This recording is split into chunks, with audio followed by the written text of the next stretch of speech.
Bahkan yang belum on cam untuk bisa on cam. Ini alhamdulillah bisa digabung sehingga menghemat energi ya. Oke, kita akan belajar hari ini terkait dengan apa? Sistem reproduksi ya. Sistem reproduksi dengan semoga sih cukup waktunya, kita akan sampai maksimal jam 12 dengan neuromuskular ya. Nah, teman-teman kemarin pada saat di semester awal, semester 1, itu kan teman-teman sudah berbicara terkait dengan anatominya ya. Masih ingat ya, jadi Bu Nova tidak akan mengulang apa yang sudah disampaikan di semester 1 terkait dengan anatomi dan fungsinya ya dulu ya. Mungkin untuk proses pembuahan, untuk proses kehamilan mungkin belum ya. Oke, ini masih banyak yang off cam. Saya tidak akan mulai kalau masih terlalu banyak yang off cam. Saya mohon sekali lagi, kalau on cam itu tidak harus minta untuk disuruh ya, karena saya biasanya bicara hanya 1-2 kali, tidak berulang-ulang. Jadi tidak harus yang kesekian kali saya minta on cam baru Anda on cam gitu ya. Saya kan sudah bicara bilang berkali-kali ya. Sinta, Ilhariul, Indah, Alfiah, Farah, dan Virginie, Delvara, Putri, Yolanda. Ini masih banyak yang masih off cam. Silahkan di on cam kan dulu kalau tidak ada kendala terkait dengan sinyal. Mangga.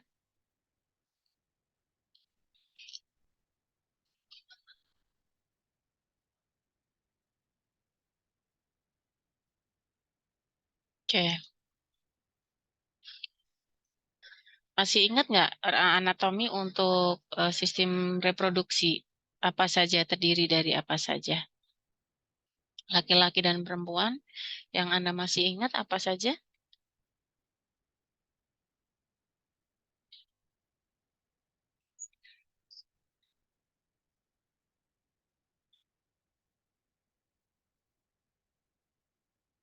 Ada? Silahkan. Masih ingat nggak fungsi? Untuk perempuan mungkin ada ovarium, uterus, tuba falopi, serviks, sama vagina. Oke, fungsinya masih ingat ya. Saya tidak perlu harus mengulang lagi. Eh,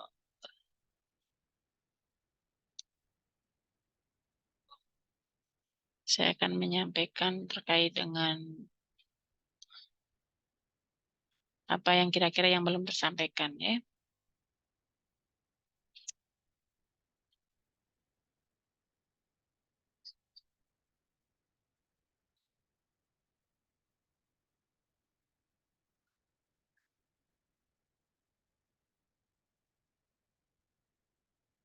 Oke. Di dalam sistem reproduksi kita, ini ya sebenarnya akan kita bahas ini ya. Dari bagaimana pematangan maturasi, kemudian pembentukan gamet, kemudian fertilisasi, pembuahan, kehamilan, dan laktasi. Nah, teman-teman, ini adalah proses bagaimana pembentuk. Suara saya jelas nggak? Jelas, Bu. Oke. Determinasi, diferensiasi, development, degenerasi. Ini adalah proses saat pembentukan janin. Determinasi itu adalah untuk membedakan apakah ini nanti akan jenis kelaminnya dia akan laki-laki atau perempuan.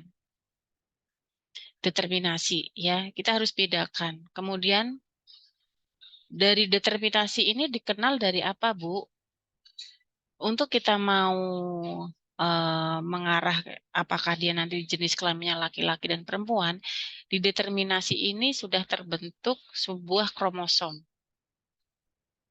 Nah, kalau nanti kromosom XY itu nanti akan mengarah ke jenis kelamin apa kalau XY, Fitri? Bagaimana Ibu? Suaranya tidak jelas, Bu. Oh, suara saya nggak jelas ya. Kenapa? Putus-putus suara saya. Iya, Bu, kayaknya jaringan saya, Ibu. Oh, jadi ini kan kita berbicara terkait dengan eh, apa? Pada saat ibu hamil itu kan akan dibentuk sebuah alat kelamin. Apakah dia nanti alat kelaminnya akan berkembang menjadi laki-laki atau berkembang menjadi perempuan? Itu dideterminasi. Nah, proses determinasi untuk penentuan jenis kelamin ini akan didominasi apakah kromosomnya XY atau XX. Masih ingat nggak dua kromosom itu? Dulu di SMP atau di SMA? Kalau tidak salah, X itu perempuan, Y itu laki-laki, Bu. Ya, XX itu perempuan, XY itu laki-laki. Jadi teman-teman, saat pembentukan jenis kelamin janin, itu akan dipengaruhi oleh kromosomnya yang dominan apa. Ya, jadi kalau memang yang dominan itu XY, ya dia nanti akan berdiferensiasi ke organ reproduksi laki-laki. Nah, ini gambarnya begini. Anda lihat di sini nih. Male, laki-laki, itu didominasi oleh kromosom XY, ya. Perempuan didominasi oleh kromosom XX. Saat terdominasi kromosom XY, Anda lihat, yang berkembang apa di sini? Ke arah apa? Primordial gonadnya mengarah ke apa? Testis. Ya. XX primordial gonadnya itu mengarah ke ovarium. Nah, teman-teman lihat nih di sini. Saat ada kromosom XY, dia akan terdiferensiasi berkembang menjadi testis itu yang akan diaktifkan adalah sistem Wolffian-nya. Kenapa? Karena sistem Wolffian ini, kalau saya kecepatan mohon diinterupsi ya. Sistem Wolffian ini dipengaruhi oleh adanya hormon androgen. Kita ketahui bersama bahwa hormon androgen itu contohnya apa?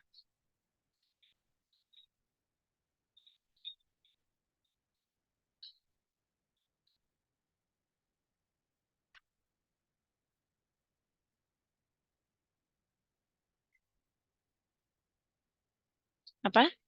Hormon androgen itu contohnya apa?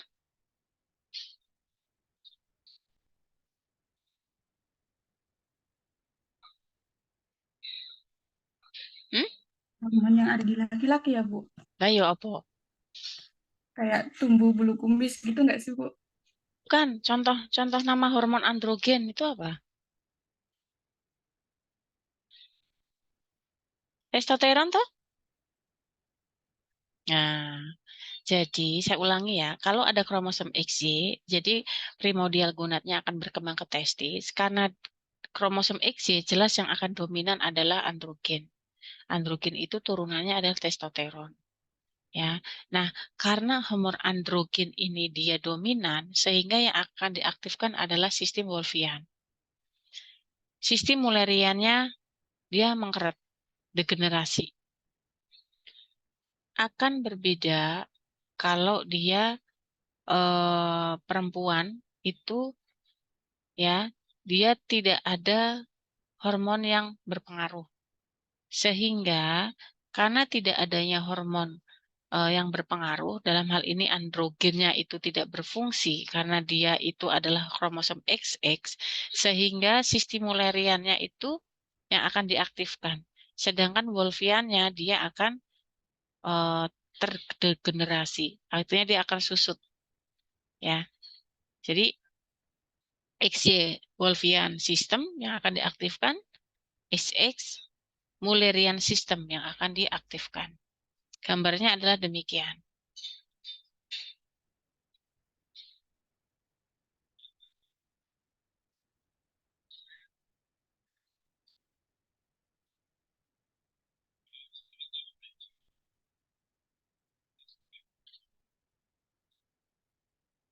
Nah, teman-teman lihat ini. Awalnya itu jenis kelamin kita seperti ini nih. Saat dijanin, saat terbentuk. Sebelum terbentuk, jenis kelamin tuh kayak begini nih. Jadi yang sistem Wolffian itu nih, yang abu-abu, yang merah itu Mullerian. Bentuknya hasilnya kayak begini nih kita. Sebelum ditiupkan atau sebelum dibentuk itu jenis kelamin. Nah, nanti tergantung kromosom apa yang dominan. Kalau kromosom XY, Anda lihat nih ya, yang XY itu kan yang abu-abu ini kan yang Wolffian, yang merah itu adalah yang Mullerian. Ternyata yang dominan XY. Nah, nanti yang akan berkembang ini yang abu-abu. Dia akan turun nih. Sehingga jadilah dia sebuah testis dua. Nah, ini gonadnya. Ini kelenjar gonadnya nih. Ya, dia akan turun testis, Mulleriannya dia hangus. Begitu juga kalau yang merah ini. Yang merah ini berarti akan diaktifkan oleh sistem apa, Sisilia? Gimana, Bu? Yang sistem Mulleriannya ini, jangan ngalamun atau yang sistem Mulleriannya ini akan diaktifkan oleh apa? Hormon yang perempuan, Layu apa namanya tadi? estrogen. Bukan. Ayo. Saya kan tadi bilang, ih kalian mah enggak fokus. Saya malesnya online tuh kayak gini deh. Kalian mengikuti online tuh enggak fokus. Kadang offline aja pada nggak fokus gimana online gitu loh. Jadi harus fokus ya. Supaya Bu Nova enggak ngulang-ngulang terus.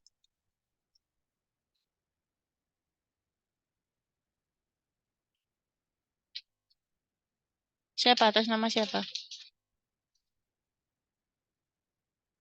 Tanda tangan ya ambil.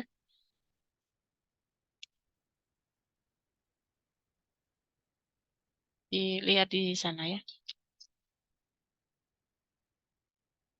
Ya, saya ulangi ya. Jadi ini loh teman-teman. Semuanya fokus nih siang-siang ngantuk. Puasa lagi. Nih, kalau kromosom XY itu yang dominan itu apa? Akan dipengaruhi oleh hormon apa? Hormon Testosteron. testosteron atau androgen. Nah, karena androgen itu yang berperan, yang dominan, sehingga yang akan diaktifkan sistem apa?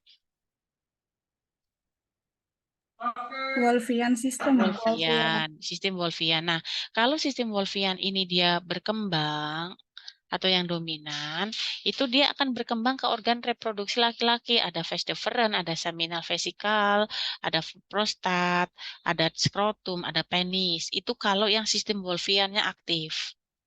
Karena sistem Wolffian itu diaktifkan oleh hormon androgen atau testosteron. Akan berbeda kalau yang XX. XX ini dia tanpa ada pengaruh dari hormon androgen. Sehingga yang berkembang itu sistem apanya, Anissa?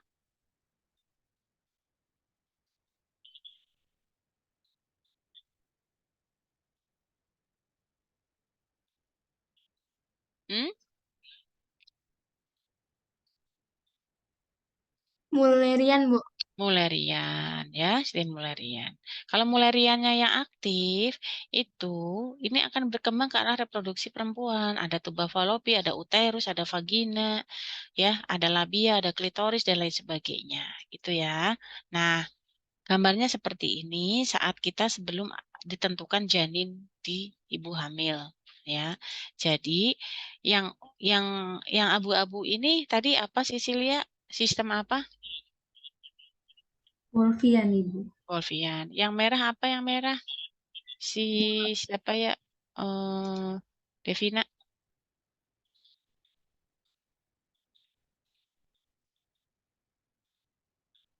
Paramesonepik. Hmm? Ini loh.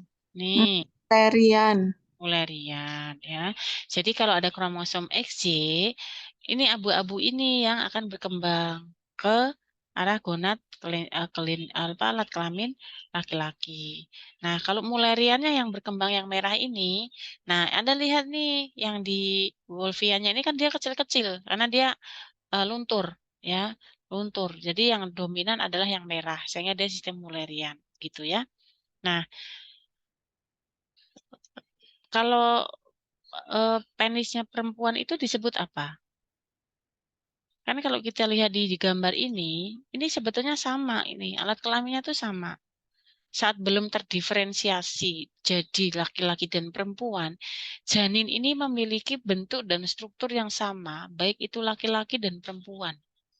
Nanti tinggal kromosom mana yang berdominan, apakah kromosom XY atau kromosom XX. Nah, Anda lihat nih, ini male. Male ini yang laki-laki, yang female ini yang perempuan. Ini kan sama nih. Ya, bentuknya sama persis. Partially developed ya. Jadi dia berkembang masih sebagian. Nah, Anda lihat nih pada laki-laki, pada perempuan nih, gland. Berarti apa ini di sini? Ini apa ini? Ini apanya laki-laki, gland itu berarti. Organ apa? Pe? Testis. Penis. Penis. Nah, kalau yang di perempuan, penisnya ini adalah klitoris. Jadi sebetulnya perempuan itu punya penis, cuman dia tidak berkembang panjang. Ya, karena dia terhambat oleh tidak adanya hormon androgen. Kalau hormon androgennya itu lebih tinggi, ya, jadi ini apa? Perkembangan gonad ini, penis ini dia akan akan mengarah ke panjang sehingga akan membentuk penis. Tapi kalau misalnya dia tidak ada hormon androgennya atau sangat sedikit, sehingga dia akan susut, ya, hanya berbentuk kecil seperti yang perempuan miliki ya, klitoris. Jadi klitorisnya perempuan itu adalah penisnya sebetulnya, gitu ya. Jadi sama. Nah, saya kira eh, ini tidak perlu saya ulang lagi ya. Kemarin di semester 1 kalian sudah untuk alat-alat salurannya apa, kelenjarnya apa, saya kira juga sudah.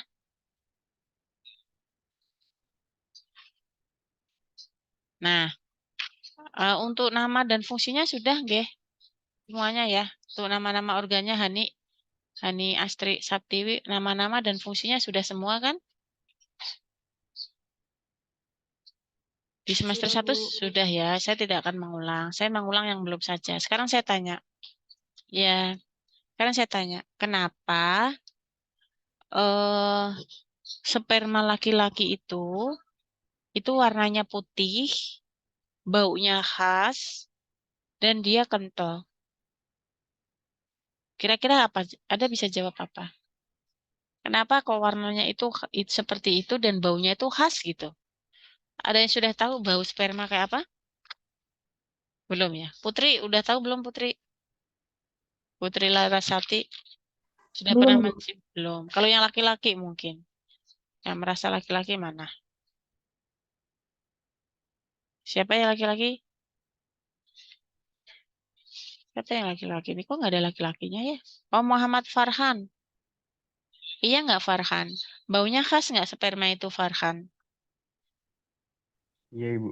Ya, warnanya putih kan Farhan? Betul, Ibu.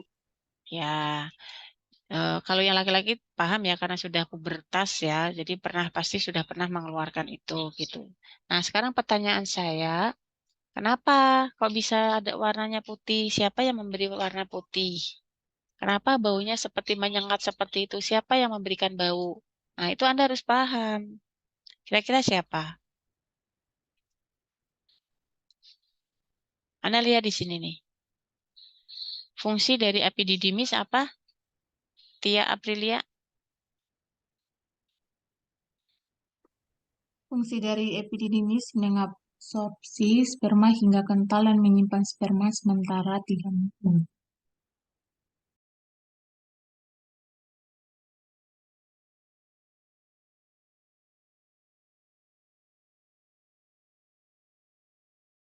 Sebentar lah.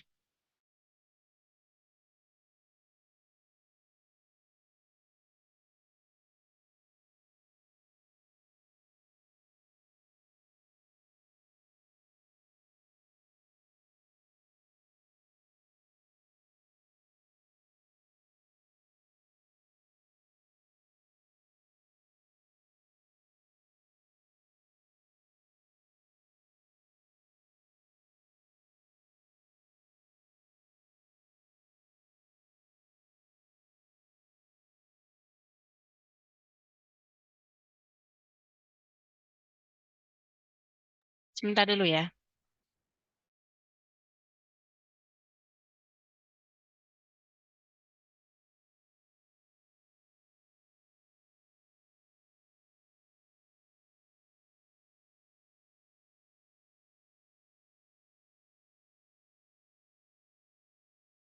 Kalau ada yang mau ke belakang dulu nggak apa-apa. 3 menit sebentar, saya mengakhiri rapat dulu ya.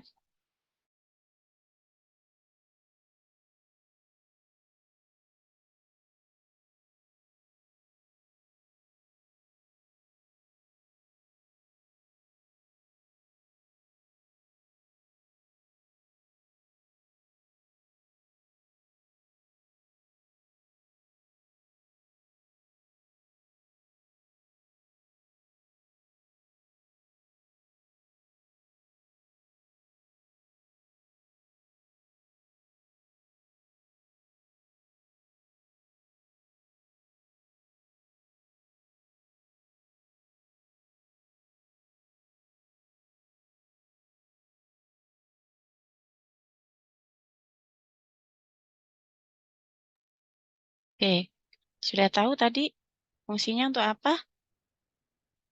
Apa ide bagus? Epididymis itu. Jadi, ini kalian lihat ya. Ini epididymis ini ya, ini di sini nih, dia melingkari testis ya. Dia mengabsorpsi sperma hingga kental dan menyimpan sperma sementara selama 3 minggu. Kita ketahui bersama bahwa sperma itu diproduksi setiap hari, setiap saat. Ya, nah pada saat tidak dikeluarkan, ya itu akan disimpan sementara dalam waktu 3 minggu itu di epididymis, gitu ya. Jadi yang mengentalkan itu siapa? Yaitu epididymis. Semakin sering dikeluarkan, maka akan semakin encer spermanya itu, gitu ya. Semakin dia lama tidak dikeluarkan, dia akan semakin ini apa? Kental. Nah, kalau tidak dikeluarkan gimana, Bu? Dia akan diabsorpsi terus gitu. Oleh siapa? Oleh epididymis. Nanti akan diserap, kemudian baru nanti kalau memang dia dikeluarkan ya dikeluarkan kan begitu ya. Tapi dia di epididymis ini mempunyai batas waktu untuk penyimpanan dia selama 3 minggu. Selama dia tidak dikeluarkan berarti dia nanti akan diserap terus seperti itu ya. Jadi itu yang menjawab kenapa dia bersifat kental ya. Sperma itu tidak encer seperti air atau susu ya. Nah, kemudian berikutnya Anda minta tolong dibacakan ide bagus.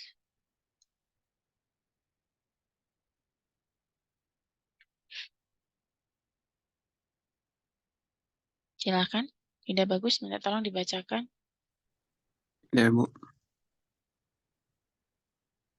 Vesika seminalis merupakan kantong semen yang dindingnya menghasilkan cairan lendir yang mengandung fruktosa, asam askorbat, dan asam amino sebagai makanan dan pelindung sperma sebelum membuahi ovum.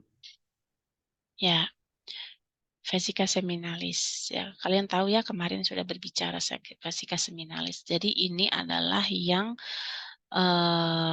menyebabkan dia itu baunya dia khas. Jadi sebetulnya dia mengandung suatu zat-zat tertentu, ada fruktosa, asam askorbat, asam amino, prostaglandin, dan lain sebagainya, di mana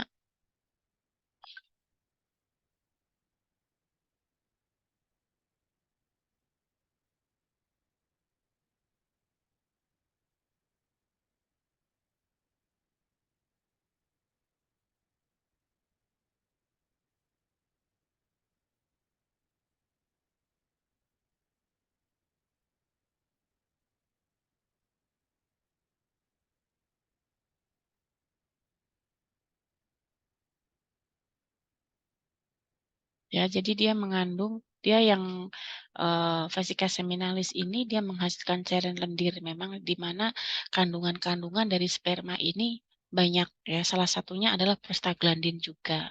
Nah, prostaglandin ini dia semacam sebuah hormon ya yang terdapat di dalam sperma.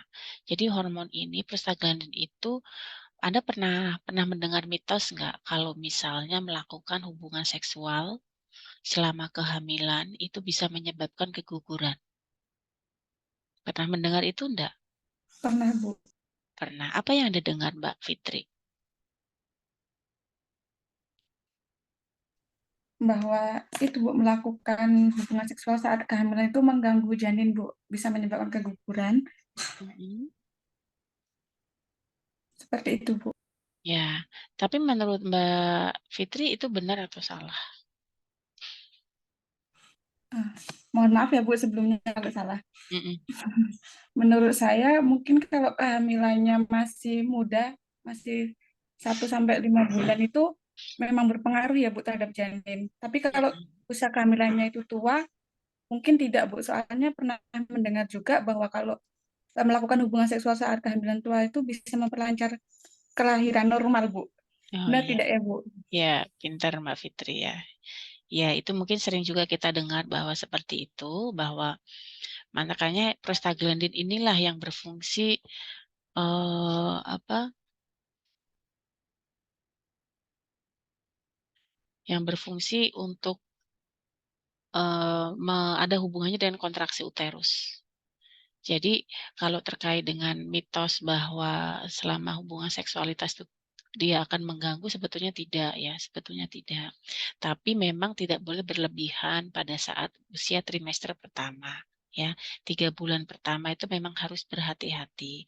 Nah, pada saat menjelang akhir-akhir persalinan, menjelang akhir-akhir kehamilan atau menjelang persalinan, itu justru dianjurkan karena memang efek dari prostaglandin itu yang bisa memicu terjadinya kontraksi uterus gitu.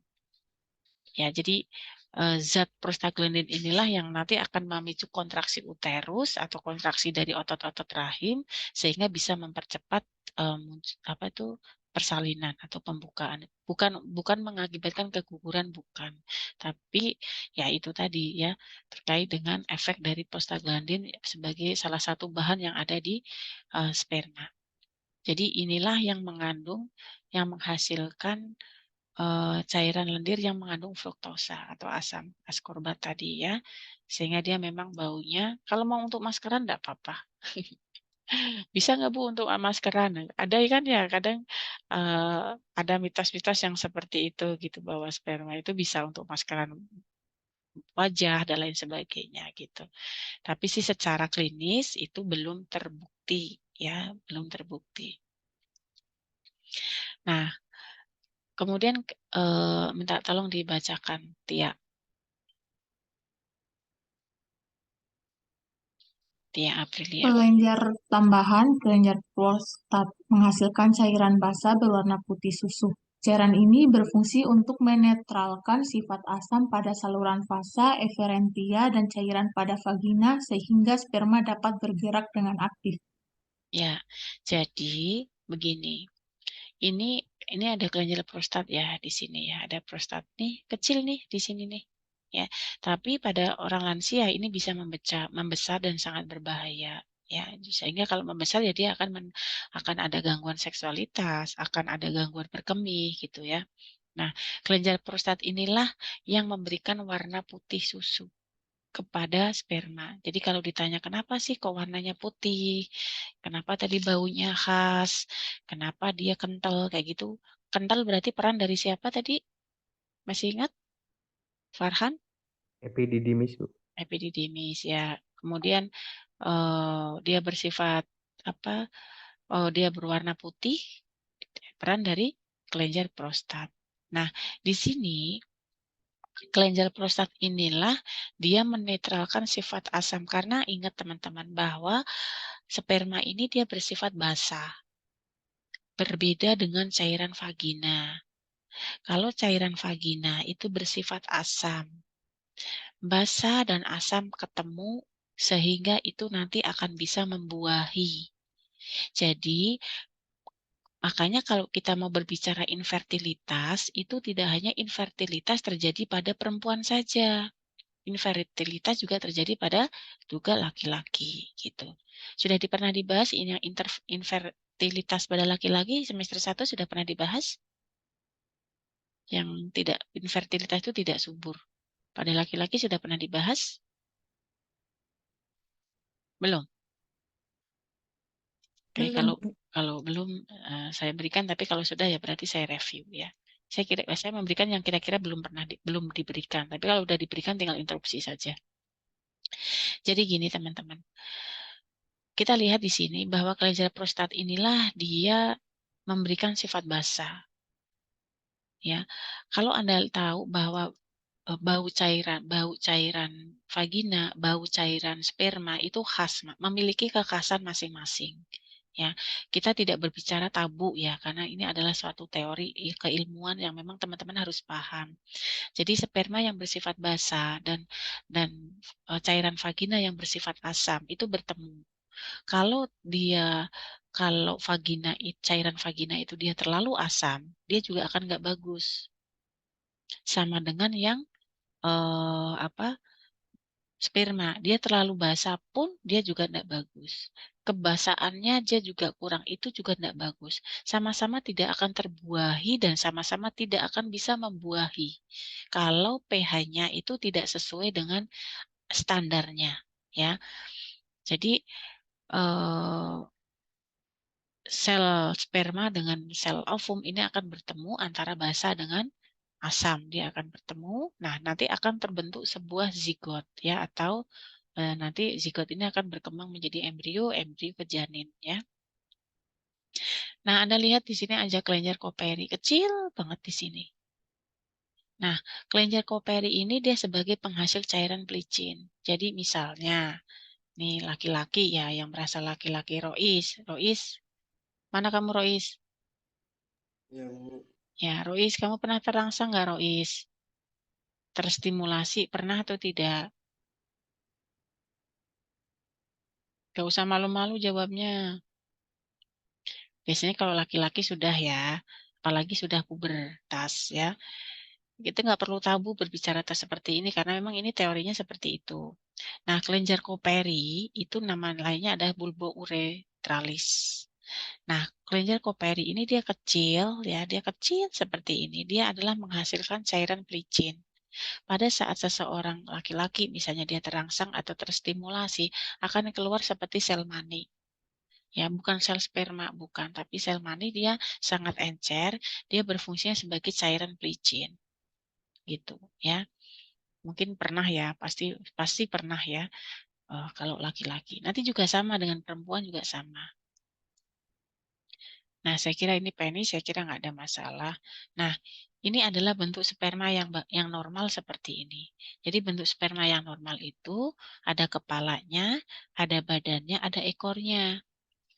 Nah, nanti kalau misalnya seseorang laki-laki itu infertil atau tidak subur, nanti akan banyak tuh bentuknya. Nah, ini harusnya normalnya begini, ya. Ada intinya, ya, ada mitokondrianya dan lain sebagainya karena dia sel. Jadi sel ya dia akan memenuhi beberapa bagian-bagian komponen sel. Ada mitokondrianya, ada sentriolnya, ya. Kemudian ada ekornya gitu. Nah, ini adalah secara gambar yang jelas ya. Nah, kalau bentuk-bentuk yang morfologi yang tidak bagus, bentuknya seperti ini. Ini adalah bentuk-bentuk sperma yang bentuknya tidak bagus, yang jelas dia tidak akan bisa membuahi sel ovum. Normalnya begini nih yang nomor 1. Ini ada yang kepalanya besar banget, ada yang kepalanya kecil, ada yang ekornya 2, ada yang kepalanya kecil-kecil banyak, ada yang seperti obat nyamuk, ya, dan lain sebagainya. Gitu ya. Oke. Nah, terus kemudian itu dari alat reproduksi laki-laki ya. Ada bentuk spermanya. Nah, untuk sekarang alat reproduksi perempuan. Ya, saya juga tidak akan mengulang lagi ya karena sudah pernah jadi anatomi dan fungsinya. Nah, ini untuk rahim kita itu bisa berkembang sampai 500 kali. Makanya ada bayi kembar 11 itu ya karena uterus kita itu sangat elastis yang bisa 500 kali lebih besar. Nah, ini yang ada di perut kita, ini lemak semua ini ya. Ini lemak semua, ini putih-putih ini. Nah, ini adalah kandung kemih kita. Ini adalah yang panjang adalah tuba Fallopi kita, ya. Kemudian ada ovariumnya, ini ovariumnya, ini ovariumnya. Nah, harusnya ini ada kalau ini uterine home, ini dia kolon ya, dia kolon, cuma dia nempel di sini ya. Nah, di sini ini adalah uterine home ya, dia bisa cuma di sini uterusnya dia tidak terlalu kelihatan di sini ya gitu. Nah, di sini kalau misalnya animasinya adalah seperti ini kan. Di mana tadi? Nah, ini ya. Nanti ada sperma yang masuk, dia harus mencari di mana sel ovum dihasilkan. Bisa di tuba Fallopi, di mana pokoknya dia nyari. Gitu. Ya. Nah, kemudian pertanyaan saya, dari sekian ratus juta sel sperma, itu kenapa hanya ada satu yang berhasil membuai? Kira-kira ada yang bisa jawab?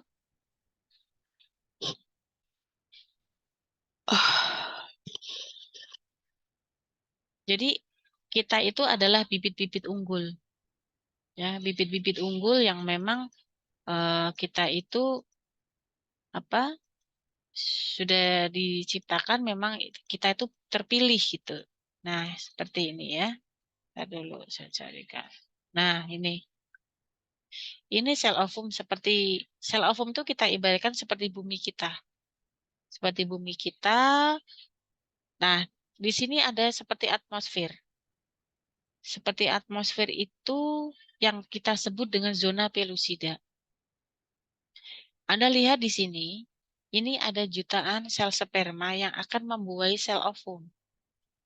Nah, tidak semuanya sel sperma ini berhasil menembus zona pellucida ini. Sama dengan sama dengan bumi kita. Bumi kita itu kan ini ya, dia ada atmosfer. Coba bayangkan kalau tidak ada atmosfer, pasti meteor akan berjatuhan ke bumi kita. Nah, sama dengan ini sel ovum, kemudian ada apa zona pellucida yang akan ditembus oleh sperma-sperma. Tapi tidak semuanya bisa menembus zona pellucida, harusnya hanya satu. Ya, mengapa hanya satu sperma yang masuk ke dalam oosit atau sel telur? Jawabannya adalah ini. Yang pertama adalah dari ratusan juta sel sperma itu hanya beberapa yang berhasil masuk sampai zona pellucida. 10, 20, atau 30 menit sebelum sperma yang kedua masuk. Ini beberapa sperma itu sudah berhasil masuk ke dalam zona pellucida. Nah, kalau sudah masuk ke dalam zona pellucida, itu dia akan berikatan, ya, akan berikatan dengan oosit. Ya, akan berikatan dengan membran oosit, dia akan menghasilkan sebuah granul-granul, ya. Granul-granul ini dia mencegah pengikatan sperma yang lain, sehingga sperma yang lain itu berjatuhan. Jadi begitu dia sudah nyampe ke dalam zona pellucida, ini akan terbentuk sebuah ion kalsium yang berdifusi melalui membran oosit. Ya, bentuknya apa? Dia seperti granul-granul, dia mencegah pengikatan dengan sperma dan menyebabkan yang lain itu berjatuhan. Nah, kalau sudah dia terjadi pengikatan itu, yang lainnya kan berjatuhan tuh ya. Nah, itu kemudian akan menyatu antara sel sperma dengan oosit atau sel telur itu akan menyatu. Nah, sudah menyatu, ketemu, ini akan menghasilkan sebuah depolarisasi listrik. Ya, akan menghasilkan sebuah listrik sehingga mengakibatkan yang lain itu masuk atau dia akan lainnya itu akan berjatuhan gitu. Sampai di sini bisa dipahami nggak bagaimana proses dari kapasitasi atau proses pembuahan. Kapasitasi itu proses masuknya sel sperma ke dalam zona pelusida ya. Untuk bertemunya sel sperma dan sel telur. Jadi pertama saya ulangi. Pertama adalah hanya beberapa sperma yang berhasil masuk ke dalam zona pelusida sebelum sperma yang kedua itu datang. Kemudian setelah itu, setelah masuk ke dalam zona pelusida, dia akan berikatan, ya, dia akan berikatan dengan sel telur sehingga akan menghasilkan suatu granul-granul, sehingga dia mencegah pengikatan terhadap sel sperma yang lain. Nah, kemudian kalau sudah mengikat, terjadi ikatan antara sperma dengan sel telur, ini akan menghasilkan sebuah depolarisasi listrik. Ya, seperti arus. Nah, arus listrik itu akan mencegah terjadinya sperma yang lain berjatuhan. Sampai di sini paham nggak Anissa Astri?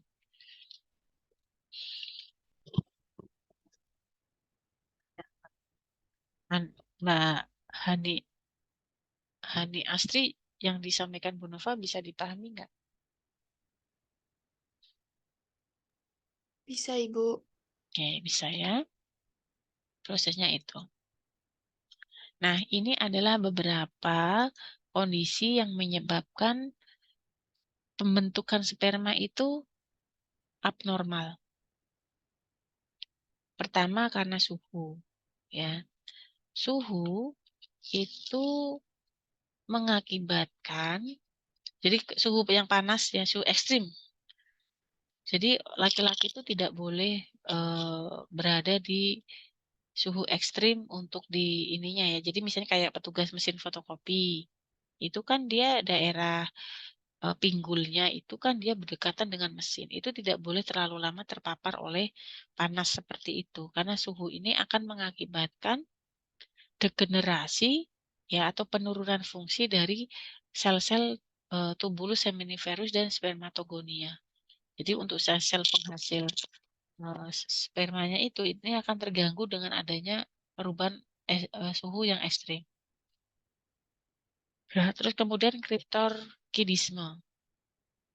Ini jelas ya, karena ini suatu kelainan ya, kelainan kongenital atau kelainan bawaan di mana terjadi kegagalan testis turun dari abdomen ke dalam skrotum.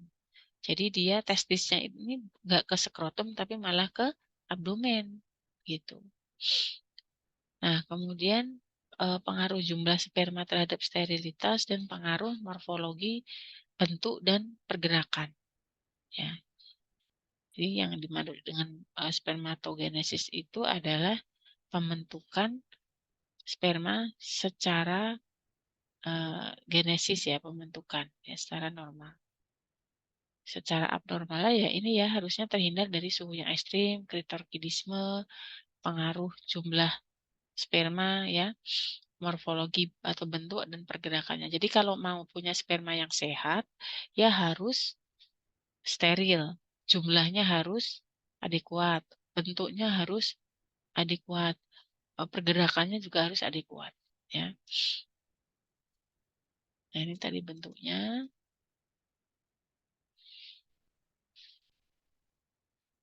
Nah, terus kemudian kalau kita lihat di sini, untuk pedoman dari WHO, seseorang dikatakan dia laki-laki ya, karena kita masih bicara tentang laki-laki, itu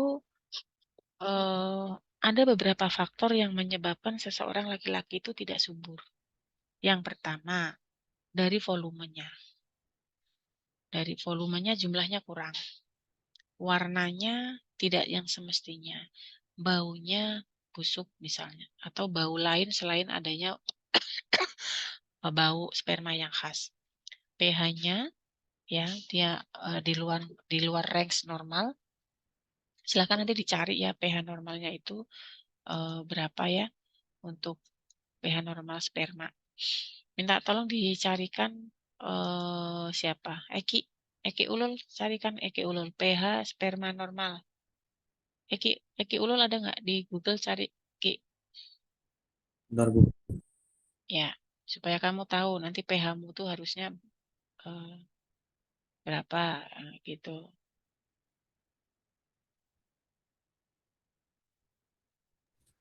7,1 sampai 8,0. Berapa, Mas? Yang pH-nya pH normal sperma berapa? 7,1 sampai 8,0. Ya, 7,7 sampai 8 lah ya. Itu pH normal. Nah, kalau lebih dari 8 itu yang berbahaya. Itu yang nanti tidak akan bisa membuahi sel telur. Konsistensi, kemudian leukoplakia atau dia kekentalannya atau keencerannya itu dia akan mempengaruhi. Nah, kemudian ada juga yang bisa mempengaruhi infertilitas atau kesuburan pada laki-laki itu adalah bentuk tadi, bentuk spermanya itu apakah banyak yang tidak normal, ya, bagaimana pergerakannya. Ya, ini juga akan berpengaruh. Misalnya nih,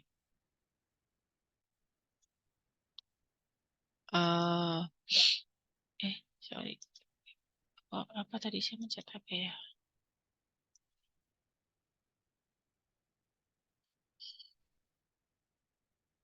Oke, ini adalah parameter menurut WHO ya, bahwa volume sperma itu harus dikeluarkan 1,5 sampai 5 cc.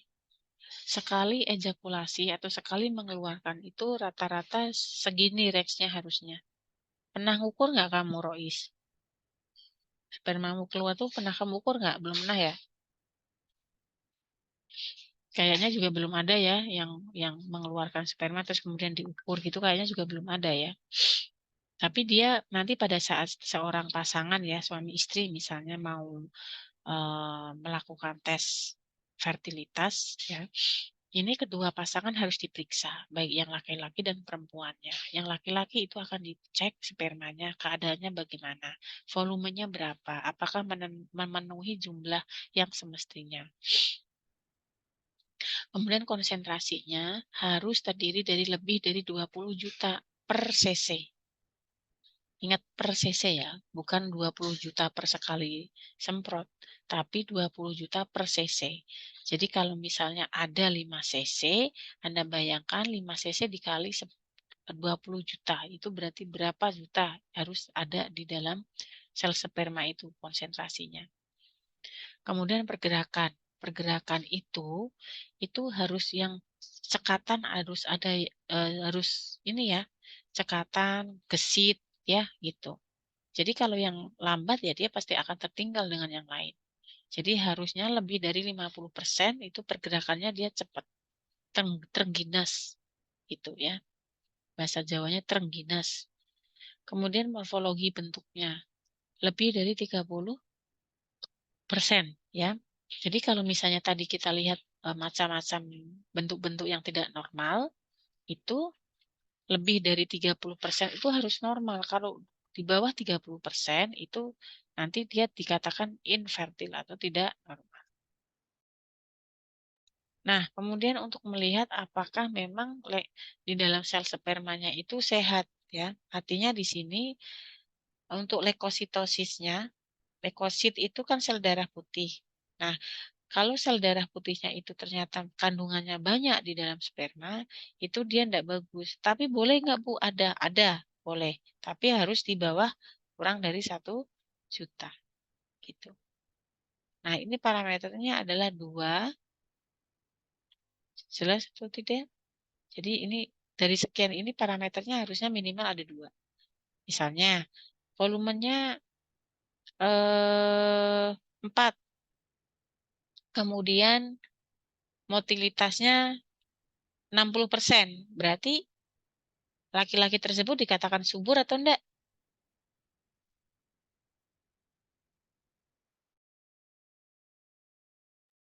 Coba jawab.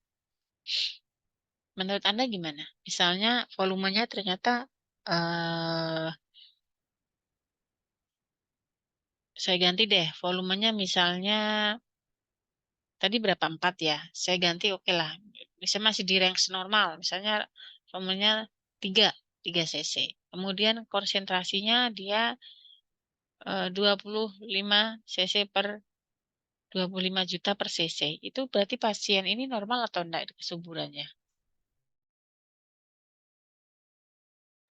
Silakan yang mau jawab.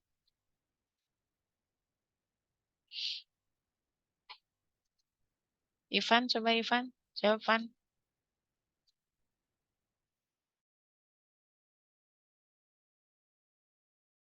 Iya, Ibu. Silakan dijawab.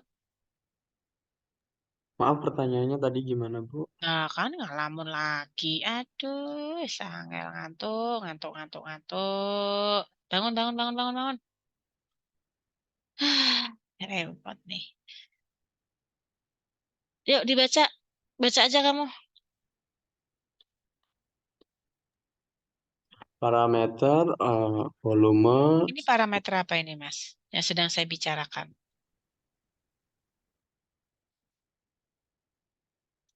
Parameter apa ini? Saya bicara tentang parameter apa?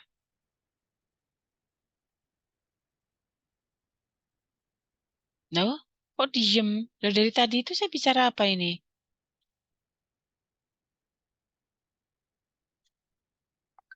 Hmm? Loh, kok diem toh? Nabila, ini saya tadi bicara apa Nabila? Sperma, Ibu. Hai, lainnya pada tidur yakin. Siang-siang bangun tuh cuci muka dulu kalian. Hmm. Ya, ini kan kita bicara terkait dengan parameter sperma dikatakan dia fertil atau infertil. Jadi volumenya harus sekian, konsentrasinya harus lebih dari 20 juta per cc. Pergerakan spermanya harus lebih dari 50% itu harus aktif geraknya.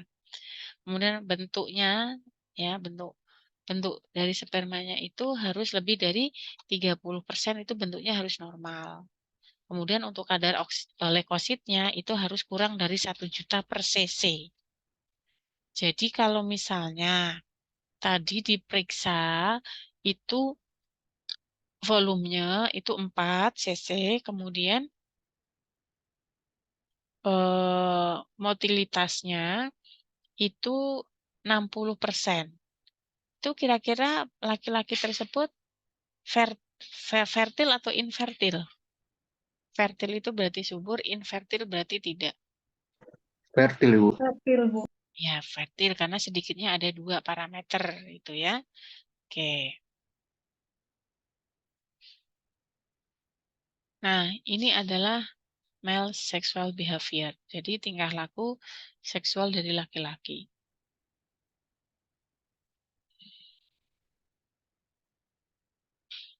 Nah, ini Anda lihat nih. Ini hanya ilustrasi saja ya. Ini adalah tahapan aksi seksual. Minta tolong dipahami, dibaca, tidak harus dibaca persis, emission pace, expulsion pace, rectal sphincter contract, itu tidak harus seperti itu. Tapi dipahami, ada berapa tahapan, yang ini tuh intinya apa, acceptance, yang preteu itu apa, yang orgasme itu apa, resolusi itu apa. Ya, jadi silakan nanti ada baca. Yuk, silakan.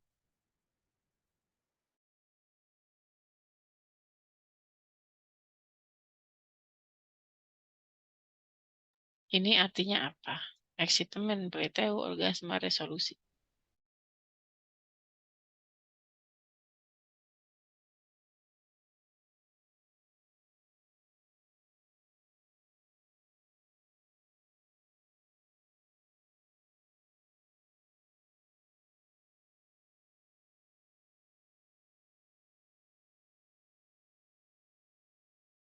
Ayo, siapa yang mau menyampaikan? Silakan.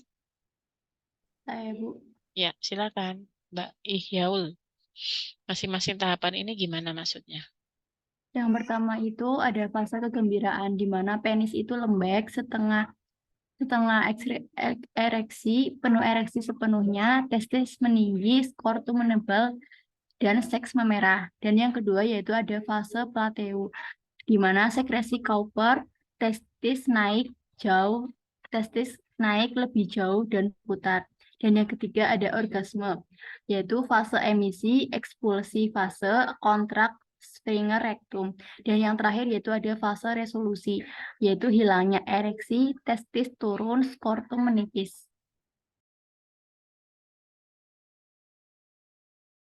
Paham nggak ini? Jadi ini tahapan atau aksi seksual pria atau seksual respon. Jadi misalnya nih, Ivan lihat cewek cantik.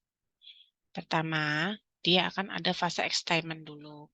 Excitement ini dia penisnya flaccid, setengah berdiri, setengah tidur.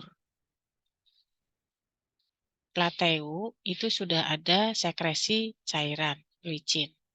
Jadi kalau misalnya ada stimulasi gitu ya, nah ini akan ada sekresi dari ovary ya. Kemudian orgasme ini adalah fase emisin, ya, artinya capaian yang ingin dicapai ya oleh sebuah alat kelamin ya, orgasme. Kemudian resolution, itu fase pemulihan. Jadi gambarnya itu seperti ini. Ini excitement ya. Excitement ini tadinya flaccid tidur ya, setengah berdiri langsung tegak. Ini excitement.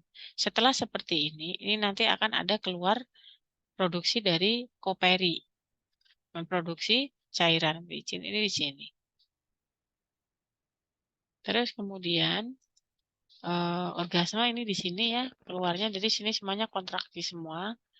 Kemudian baru resolusi, itu tahapan dia kembalinya seperti semula. Oke, sampai di sini ada yang mau ditanyakan? Ibu, saya izin bertanya Ibu. Iya, monggo. Terkait tadi Ibu membahas tentang kromosom ya Ibu. Nah, pertanyaan saya itu pernah mendengar tentang bayi apa ya, yang apa ya, lupa Ibu, Down syndrome Bu, ya Down syndrome. Nah, saya itu pernah mendengar Ada tangannya. kalau Down syndrome itu kan di mana antara pasangan suami istri itu Hidup. melebihi dari kromosom, jadi nggak sesuai kromosomnya yang menyebabkan bayi tersebut itu Down syndrome. Sedangkan pada waktu USG itu nggak ada ciri-ciri atau gejala Down syndrome-nya. Kemudian itu apa ya? Tahu itunya pas lahir gitu Bu. Nah, apakah kalau misalkan anak yang kedua itu bisa terjadi lagi Down syndrome-nya Bu? Sedangkan itu kan dua-duanya udah tahu kalau melebihi batas kromosom normalnya. Gitu Bu. Terima kasih. Ya, Mbak Ihyaul ya, Arafah. Terima kasih untuk pertanyaannya. Jadi, untuk Down syndrome itu memang dia kelainan ada di trisomi ya. Dia ada kelainan di kromosom yang namanya adalah trisomi ya. Dia sebetulnya kalau untuk mendeteksi apakah dia itu ada kelainan atau tidak itu bukan dari USG. USG-nya pun kalau USG yang seperti biasa itu yang 3 dimensi itu tidak akan bisa mendetek. Nah, kalau untuk terkait dengan pemeriksaan kromosom itu harus dilakukan cek, Mbak, memang dilakukan pengecekan mungkin di cairan amnionnya ya. Tapi untuk USG-nya pun apalagi USG yang biasa itu tidak bisa mendetek. Jadi memang ada kelainan kita harus ambil di cairan amnionnya ya ya memang agak sulit ya gitu. Nah, untuk yang keduanya itu bisa sangat beresiko terjadi. Karena itu kan kelainan kongenital. Biasanya kelainan kongenital itu memang belum diketahui secara jelas itu penyebabnya karena apa. Tapi bisa diprediksi itu karena satu biasanya dari pola hidup atau ada makanan-makanan tertentu yang memang mengganggu atau obat-obatan tertentu yang mengganggu bagaimana proses pembentukan kromosom itu. Atau dia memang ada kelainan genetik yang notabene mungkin dulu nggak ada nih keturunan yang Down syndrome, tapi kita dari zamannya dulu nenek moyang kita kan nggak tahu jatuhnya kelainan genetik itu ada pada generasi yang keberapa. Jadi sangat memungkinkan untuk yang berikutnya ini akan bisa terjadi. Begitu, Mbak. Jadi kalau misalkan kita mau nikah gitu ya Bu, terus kita kan nggak tahu pasangan kita itu memiliki kromosom berapa dan kita berapa. Apakah itu perlu dicek terlebih dahulu atau bagaimana Bu? Enggak. Ngecekannya pada saat itu, Mbak, menyenangkan hamil. Jadi karena Down syndrome itu kan dia kelainan genetik ya, yang memang dia ada kelebihan kromosom ya, atau kromosom ke-21-nya itu. Jangan lupa di-scan ya, Dok, supaya punya filenya kalau supaya nggak hilang. Yeah.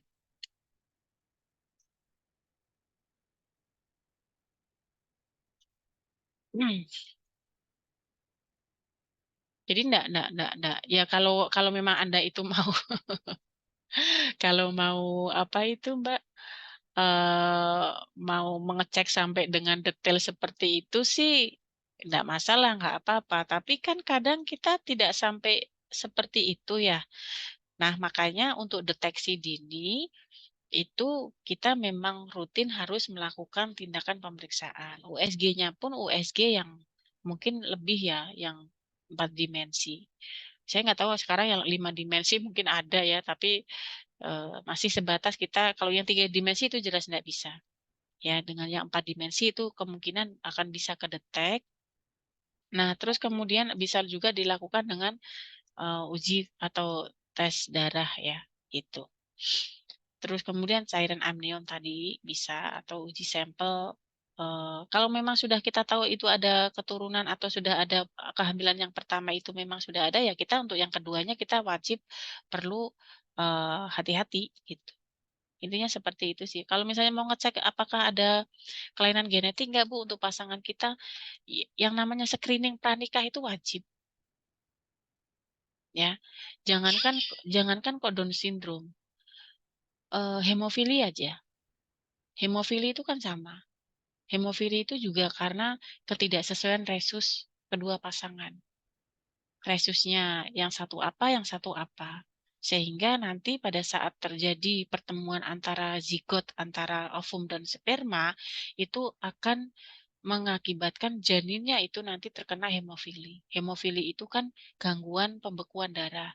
Dia tidak bisa jatuh, dia tidak boleh apapun yang terkait dengan memar aja dia nanti akan bleeding atau perdarahan. Nah, itu karena apa? Itu karena pasangan itu tidak melakukan screening pernikahan. Jadi perlunya pra-screening pernikahan seperti itu kalau memang untuk menghindari masalah-masalah kelainan kongenital pada janin. Gitu ya, Dok Arofah. Gitu, baik Bu, terima kasih. Ya apa-apa Mbak, seleksi aja, nggak masalah. Ya Bu. Kalau saya dulu seleksinya apa? Kalau kalau saya dulu seleksi pertama itu satu, tidak merokok. Ya, karena kalau merokok itu dia akan jauh lebih beresiko untuk terjadi masalah dengan gangguan, walaupun merokok banyak juga orang-orang yang merokok subur juga Bu, anaknya 10 misalnya. Tapi dia akan lebih beresiko yang dia merokok akan mengganggu spermatogenesis atau pembentukan sperma. Sehingga banyak yang misalnya bentuknya jadinya kepalanya 2 atau bentuknya kurang dari 30%, nanti akan mengakibatkan seperti itu. Nah, ya ini tadi tahapannya seperti itu. Ini sama ya, excitainment, plateu. Jadi nanti kalau misalnya ada soal apa itu plateu, nah itu Anda sudah bisa jawab ya. Nah, di sini ada plateu, di sini selain keluar cairan di sini akan ada memerah ya, dia ada apa agak sedikit memerah itunya, glandnya ya gitu. Nah, sekarang saya tanya,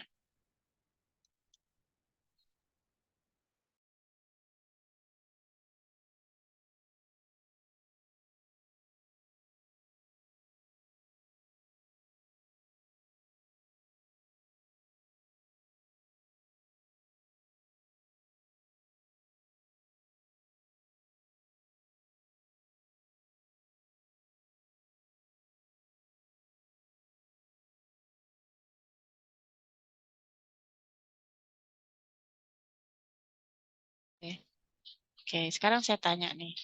Kalau misalnya seorang laki-laki yang melakukan hubungan seksualitas, kalau Anda tahu fungsi uretra laki-laki itu berfungsi kan dua ya, sebagai apa dan apa? Apa? Fungsi. Mengeluarkan kencing dan mengeluarkan sperma. Iya, pintar. Uretra laki-laki itu kan berfungsi sebagai dua, sebagai sistem reproduksi dan sebagai sistem perkemihan. Sekarang saya tanya deh sama Asrori, Ahmad, Kasinatul. Mas, Anda pernah mengeluarkan sperma enggak, Mas? Harusnya pernah ya, Mas ya? Karena kan sudah balik ya. Soalnya belum balik. Udah atau belum? Iya, Bu, udah, Bu. Udah. Nah, pada saat seorang laki-laki itu mengeluarkan sperma, ya misalnya sudah menikah misalnya. Ada yang sudah menikah di sini? Kalau seperti ini kan kita nggak bicara tabu ya, karena ini kita sebuah ilmu ya, jadi tidak berbicara saru, Ibu Nova saru nggak begitu ya, karena kita ini keilmuan. Seseorang misalnya melakukan hubungan seksualitas bersama pasangannya misalnya ya. Nah, saat melakukan hubungan seksualitas itu yang harusnya keluar kan sperma. Bisa nggak yang keluar itu urin? Jawabannya apa? Bisa atau enggak? Bisa. Bisa, Bu. Oh bisa, berarti Ahmad Hasin itu nanti kalau melakukan hubungan seksualitas sama istrinya gitu ya, pengennya ngeluarin sperma gitu. Tapi ternyata Enggak, yang Bu. keluar urin. Bisa? Enggak bisa. Bisa atau nggak bisa?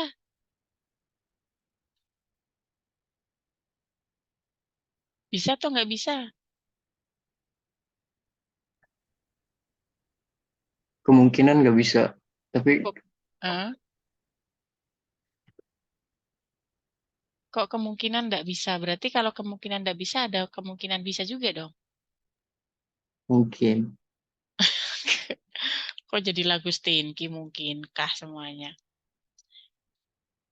Jawabannya adalah nggak bisa. Jawabannya tidak bisa. Kenapa? Karena ada yang mengontrol. Kontrol erection. Siapa yang mengontrol? Adalah hipotalamus, khususnya di mana? Khususnya adalah di medial preoptic nucleus dan PVN. Jadi, kalau misalnya laki-laki nih ya, sedang melakukan hubungan seksualitas, dia ejakulasi. Ejakulasi itu ya, dia ibaratnya sedang, mohon maaf ya, sedang melakukan hubungan seksualitas. Artinya adalah dia akan mencapai ini. Dia akan berada pada tahapan ini. Aksi seksual respon. Saat berada pada tahapan ini, ya berarti ini yang mengontrol adalah ini, PVN dan MPON.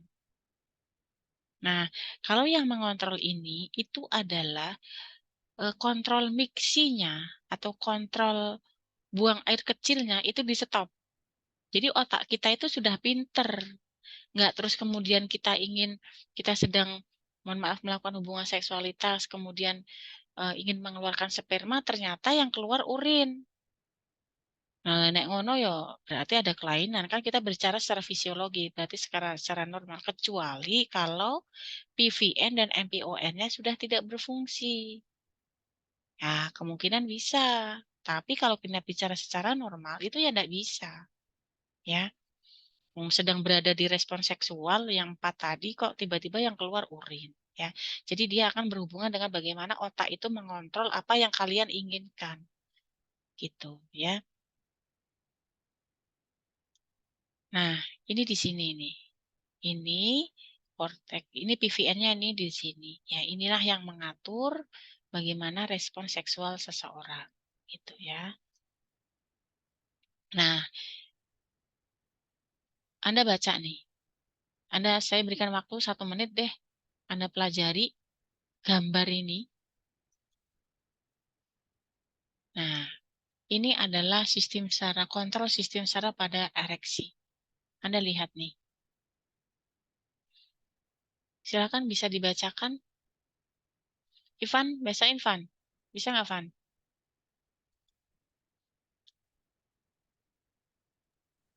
Iya, Pak.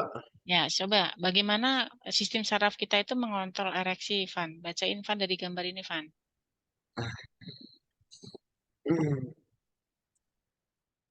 Biar kamu bangun dari tidurmu.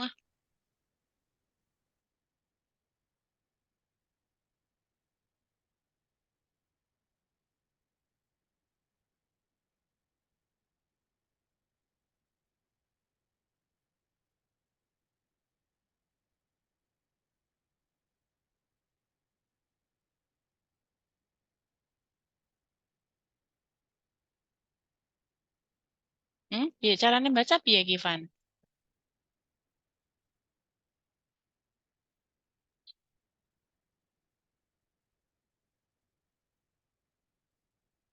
Ini kan ada otak nih, Van. Ini otak, ya. Otak. Ini apa ini spinal cord itu nama lainnya apa? Sumsum tulang belakang. Oke, pintar, sumsum tulang belakang. Nah, sumsum tulang belakang ini yang menyalurkan antara otak dengan organ. Saat ada sexual respon, misalnya nih, siapa nih laki-laki? Ivan misalnya. Ivan sedang ada respon seksual ya, misalnya melihat cewek cantik atau apapun itu ya.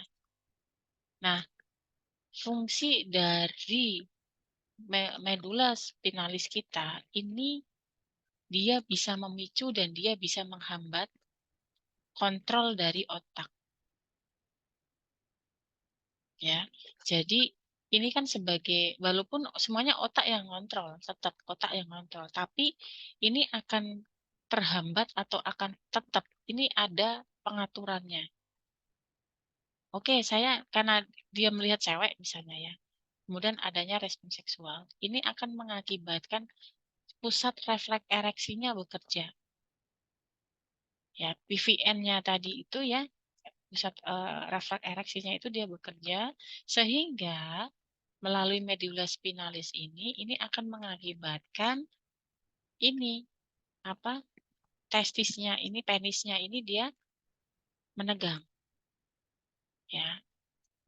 Jadi kenapa respon dari adanya penis itu dia bisa menegang ya atau ereksi itu ya karena ada pusat refleks dari ereksi itu dia ke penis ya, diatur oleh serabut-serabut saraf yang ada di sini sehingga dia bisa menegang.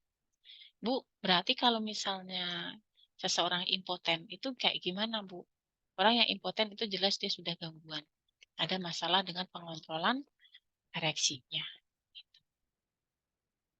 Gitu ya untuk respon seksual. Nah, ini seperti ini. Nah, ini Anda lihat di sini, ini kaitannya antara ereksi dengan miksi tadi.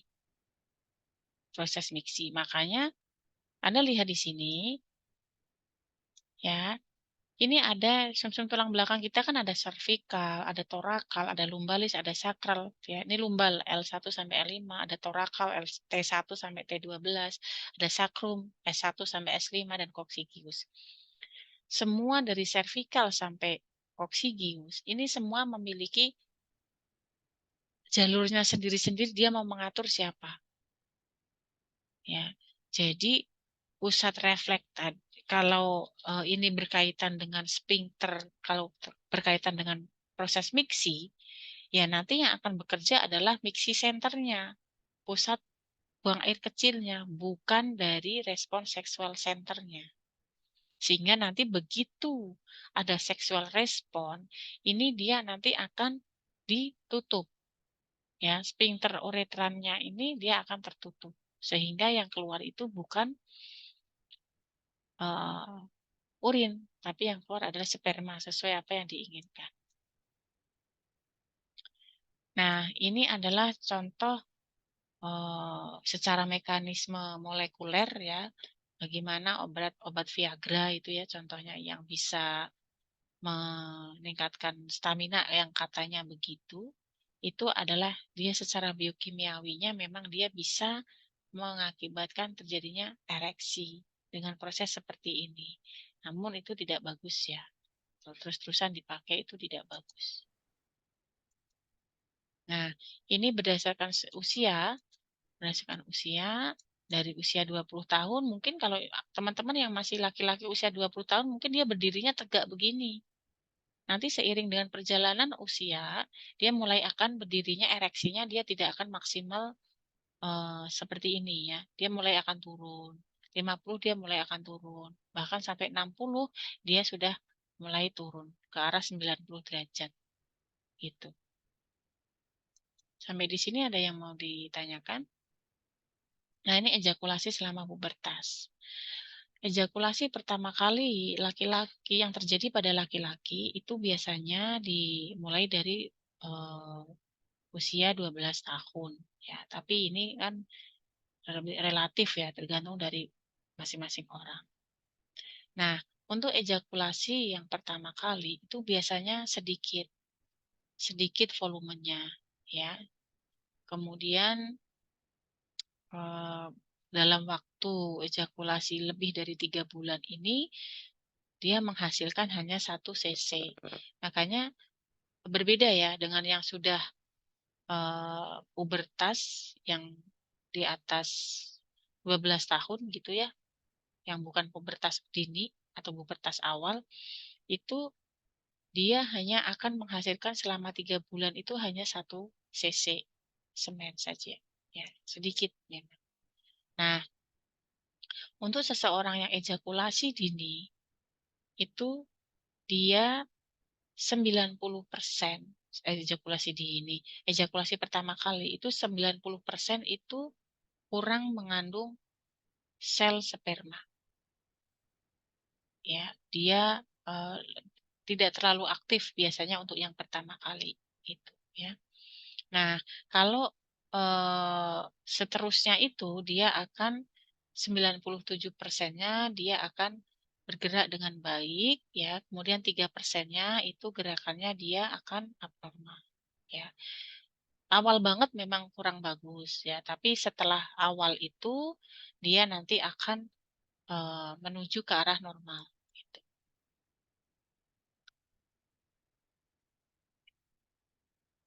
Nah, ini kandungan-kandungan yang ada di sperma, kalian lihat banyak banget. Ada proteinnya, ada karbohidratnya, ada mineralnya, ya ada lain sebagainya, ada antibiotik, enzim, prostaglandin.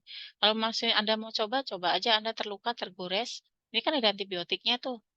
Taruh aja tuh sperma di dalam lukamu. Nah, cepat sembuh enggak? Nah, itu kan bisa untuk penelitian tuh. Gitu ya. Nah, ini untuk yang reproduksi perempuan, saya kira juga sama ya. Sama, nah ini menstruasi. Menstruasi sudah dulu belum ya? Yang saat semester 1 sudah belum? Ini waktunya kurang 7 menit. Menstruasi sudah? Sudah pernah diajarkan?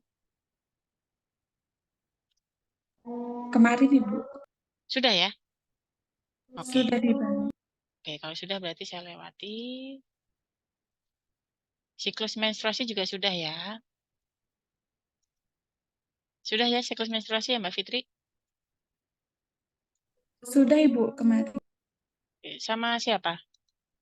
Oh kemarin. Dosen apa Mbak? Sama Bu Wilis kalau nggak salah, Bu. Oh Iya Bu. KDK 2 ya? Nggih. Oke, ini ovulasi? Ovulasi juga sudah berarti ya? Ovulasi itu proses pembuahan ya? Jadi juga kalau menstruasi sudah, biasanya ovulasi juga sudah. Ini juga sama sebetulnya untuk perempuan juga ada 4 tahapan itu ya. 4 tahapan, tahapannya sama ya. Nah ini adalah G-spot ya. Ini G-spot itu adalah lokasi respon seksualnya pada perempuan ya.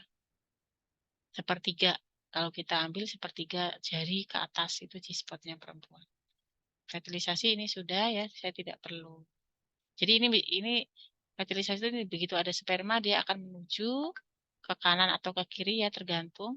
Nah ini nanti ada yang merah ini adalah sel telur. Nah dia nanti akan menjumpai itu sel telur ada di mana. Oke mungkin itu sekilas terkait dengan sistem reproduksi. Kemudian saya ingin menyampaikan sedikit yang ada kaitannya dengan anestesi. Menurut teman-teman, untuk anestesi ini ada hubungannya dengan hormon seksual tidak?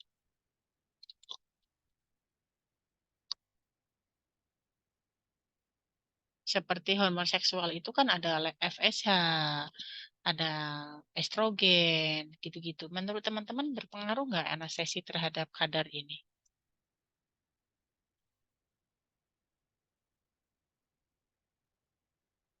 Hmm? Menurut teman-teman, kira-kira aja Ada kayaknya, Bu. ada. Kenapa ada? Biasanya itu kayak pernah dengar untuk mengatasi ejakulasi dini gitu kan ada semacam tisu magic atau apa gitu untuk mengatasi hal tersebut.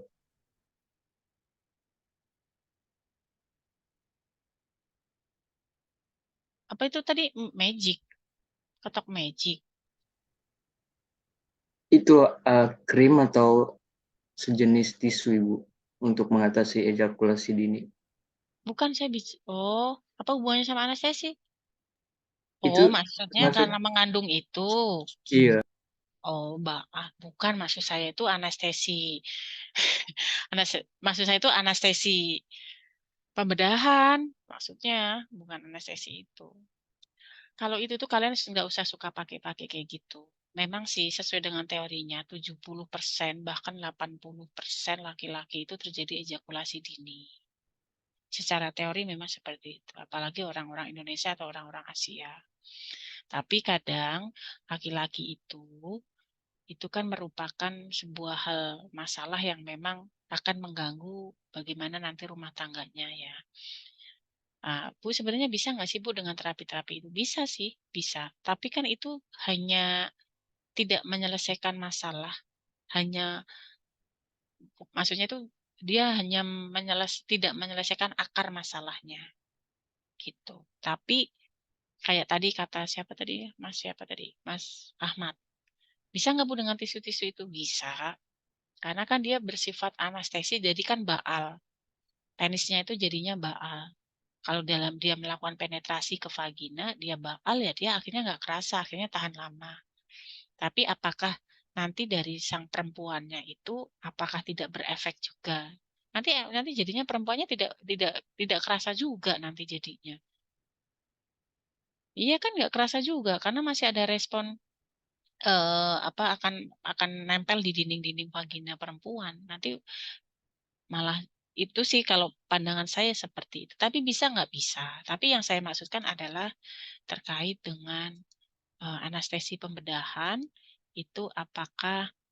Nah, ini kalau kita pelajari di sini memang ada beberapa teori ya.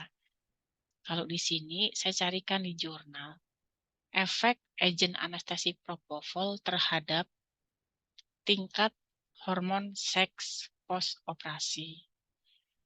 Kalau setelah operasi itu di sini dikatakan penggunaan propofol itu ya tidak ada kaitannya. Jadi artinya tidak mengubah hormon seks perempuan pada post operasi. Jadi agen anestesi itu tidak setelah pasca operasi itu ya akan normal lagi. Tapi kalau kita lihat di sini yang jurnal yang lainnya itu adalah ini kan judulnya adalah efek anestesi pada pembedahan. Kalau yang tadi setelah itu di jurnal ini mengatakan yang setelah, ini kelihatan ya? Kelihatan, Bu. Oh, kelihatan ya. Kalau yang tadi, jurnal yang tadi setelah itu anestesi. Jadi misalnya seseorang dilakukan pembedahan, kemudian gimana nih hormon seksualnya seperti estrogennya dan lain sebagainya gitu. Apakah terganggu atau tidak?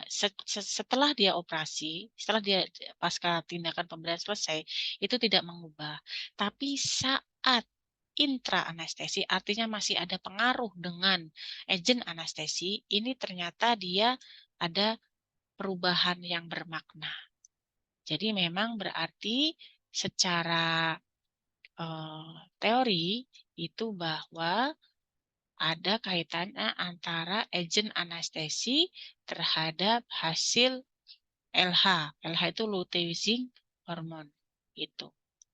Karena efek dari agent anestesinya itu sendiri. Tapi setelah selesai ya nggak ada masalah gitu. Dia akan pulih kembali begitu. Itu secara garis besar terkait dengan beberapa apa intinya adalah nah makanya anestesi itu kan